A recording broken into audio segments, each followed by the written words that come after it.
Happy Navaratri. ഇന്ന് നവരാത്രിയുടെ 6ാം ദിവസമാണ് ദേവി കാർത്യായനി.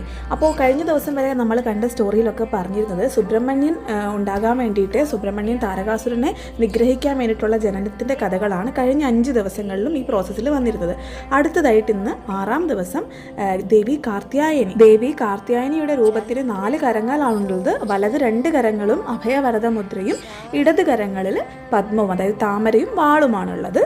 അപ്പോൾ കാർത്യായനി മാതാവിൻ്റെ ജനനം എന്ന് പറഞ്ഞിട്ടുണ്ടെങ്കിൽ മക്കളൊന്നുമില്ലാത്ത വിഷമത്തിൽ ദുഃഖിച്ചിരുന്ന കാതൻ എന്നൊരു മഹർഷി നമ്മുടെ ദുർഗാദേവിനെ പ്രാർത്ഥിക്കുകയാണ്, അമ്മ തന്നെ എനിക്കൊരു പുത്രിയായി ജനിക്കണം എന്ന് പറഞ്ഞിട്ട്.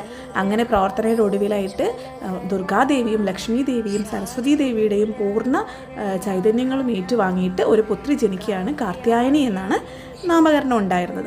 അതിനുശേഷം കാർത്യായനി വളർന്ന് വലുതായതിനു ശേഷം ഈ ഒരു പ്രോസസ്സ് വരുന്നത് അടുത്തൊരു ദുഷ്ടനായ അസുരനെ നിഗ്രഹിക്കുക എന്നുള്ള ആവശ്യത്തിന് വേണ്ടിയിട്ടാണ്.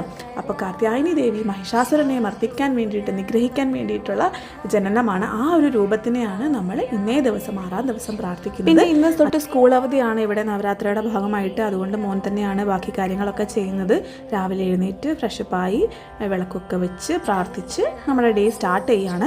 ഇന്നത്തെ എൻ്റെ ഏറ്റവും സന്തോഷം എന്താണെന്ന് വെച്ചിട്ടുണ്ടെങ്കിൽ നാട്ടിൽ നിന്ന് അമ്മ മധുര മീനാക്ഷി അമ്മനെ കാണാനായിട്ട് ആദ്യമായിട്ട് ഇന്ന് അമ്മനെ കാണുന്ന ദിവസമാണ്. ഇന്നലെ വൈകിട്ട് തന്നെ പോയിട്ടുണ്ട്. അപ്പം അതൊരു വളരെ സന്തോഷമുള്ളൊരു കാര്യമാണ്. അപ്പോൾ ഇന്നത്തെ കളർ എന്ന് പറയുന്നത് ഗ്രേ കളറാണ്.